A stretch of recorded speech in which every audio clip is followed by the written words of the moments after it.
Hey guys, Kate and Fiona here. We are finally in the same room together, which is amazing, in Melbourne. Yes.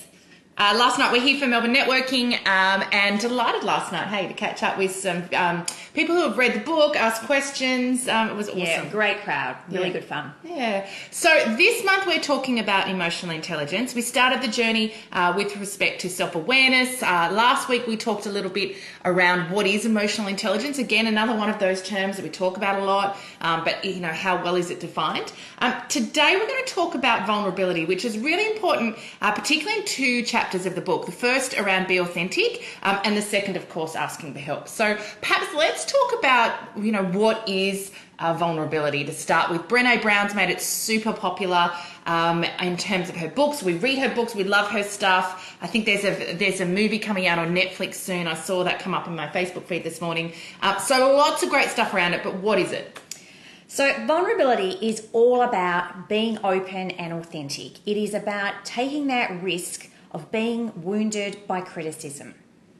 So the ability, and I think as you share that, I really feel that thing of it's kind of this whole open piece, and that actually as I lean into being open, there is a risk. Yeah. And there is a risk towards the positive, and there's a risk towards the negative.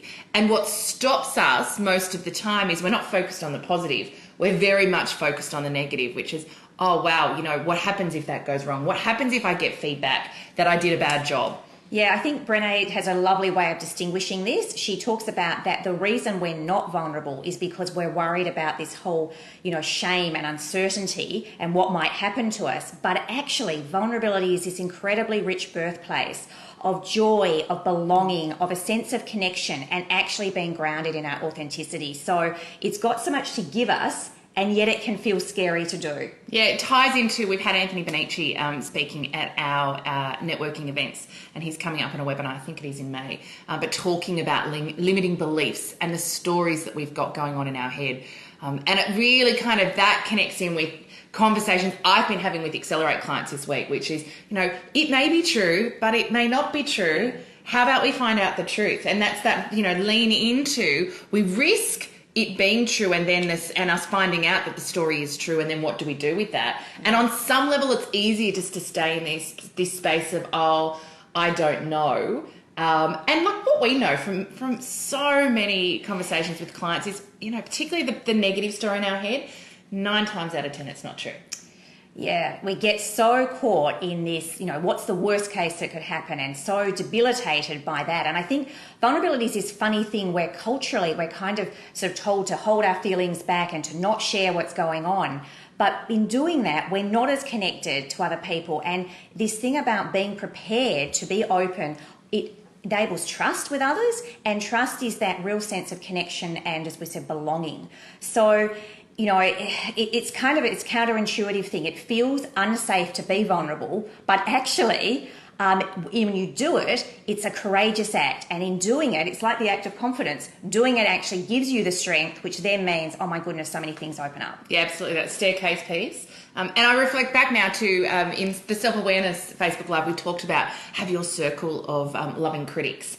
And that ability to lean in and say, hey, yeah, would really love your feedback. I'm looking at, you know, building my skill set, you know, my speaking skills or my confidence in terms of influencing or executive presence.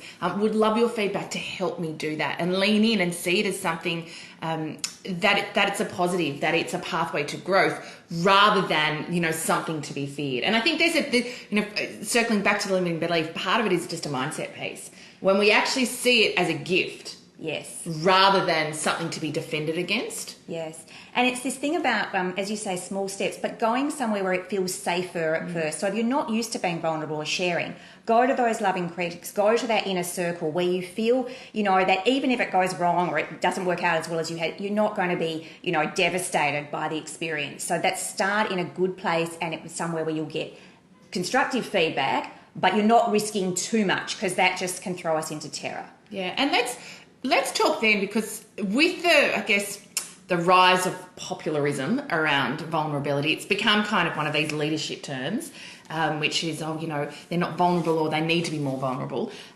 What's the fine line? Because, you know, it's not this whole piece of going in and almost oversharing or projecting all my stuff onto my team or my colleagues. What's the fine line? Because, there's an important piece here around showing up and being authentic, and not I guess, wearing a mask.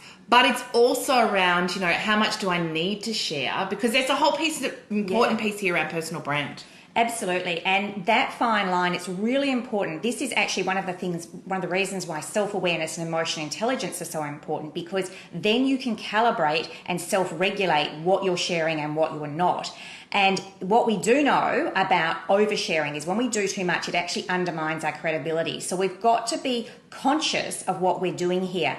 And one of the lovely kind of examples of this is, for instance, if you are having a bad day and you go into work, rather, acknowledge it. Don't pretend you're not having a bad day, because everyone can feel it anyway. So you can put your hand up and say, actually, look, I'm having a really bad day. Sorry if I take it out on you. I don't mean to. I've got a lot going on at the moment. And that's where you stop. You don't need to go into a whole lot of detail about all the things that are going on for you, because that's just too much for other people. What they need to be is they need you to acknowledge what you're feeling and what's happening there. That's the authenticity, vulnerability piece. They don't need all the stuff. Yeah, and that's a perfect how. And as you say that, I really resonate. The word because, stop. If you say because, stop. No one needs to know all of your stuff. So true. The amount of times people come in and they start to go into their story, and I almost feel, and I will do this with clients all the time, it's no, I don't need to hear that. It's interesting though, because people, there's something they get from that sharing. Often it's, in context of if I haven't done something, it's release from guilt, of feeling guilty about not having done something. And it's a fascinating thing when you just say, no, just stop.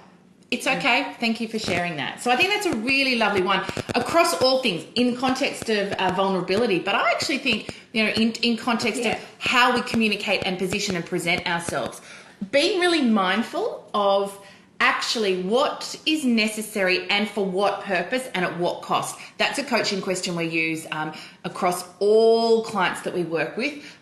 For what purpose or what cost do I need to share the story or the information? And I would suggest that once we start to put that lens around some things, we actually will start to dial back. And I'm going to suggest for women, it's probably more about dialing back how much we share. And so I don't want you to get the wrong message here. This isn't about lying. This isn't about not being who you are. It's just what value is there to share all the story, all the detail, because there's also an emotional projection that comes when you do that. Yeah, and it's having leaky boundaries, and that's not helpful either. So when we start to blah and tell people everything that's going on, it puts them in a difficult position. It might release some energy for ourselves. It might help us justify something we haven't done, but really it's not actually contributing to the situation. So there's a piece here about being mindful, and we've talked about this quite a lot recently. It's about getting in touch with yourself first, unpacking your own emotions, assessing the reality of the situation, knowing what the path forward is, then sharing what's appropriate. And that's, as we said, it's sharing what's going on for you. So you're acknowledging the feelings, the emotions that are present without getting caught in a whole lot of, drama, projection, all of that stuff. Yeah. So the last thing I want to share before we close this one out is, the distinction, because I think it's either all or nothing for most people, which is I'm like, blah, or actually I'm not being vulnerable, I'm hidden. And so we can't leave this without talking about fear and really dealing with the story that's going on in our head. Circling back to where we started this morning's Facebook Live, that piece in Chapter 10, Face Fear, your ability to start to redefine that relationship with fear. Most of the time, the story in our head, the risks, the fears that we're being challenged by are so much bigger in the story up here in our cognitive brain than they are in reality. So the ability to start to be conscious of, for what reason am I not being vulnerable here? For what purpose, at what cost? Brilliant question to start to unpack that, to be aware of those trends and habits, and then to start to lean in those small moments, in the spaces, the small spaces where you feel like it may not be 100%, 150% safe, but actually there's a little bit of space here I could take some risk, and start leaning into those moments, starting to be a little bit more vulnerable, what happens, like the act of confidence comes before the feeling of confidence. And so that same sort of feedback process will continue to help you build your confidence around being vulnerable. Yes, yeah. I think there's this really lovely opportunity that you have to try a little bit and to even get feedback on am I oversharing? Am I going too much into the story? Using all of those feedback loops to learn about, because often when we use or try a new skill, we overdo it. That piece about, I need to share everything. Well, let's calibrate that a bit and also get some feedback around that. Beautiful. Well, let's leave it there. An important topic, lots in the book, goodness me. Be Authentic, Chapter 8, Face Fear, Ask for Help. I think it's the final 8, 9 and 10 chapters of the book. If you haven't grabbed a copy, head over to the website, www.coreconfidence.com.au. You can pick up a copy there and also download Chapter 1. Great. See you next time. See you guys. Bye.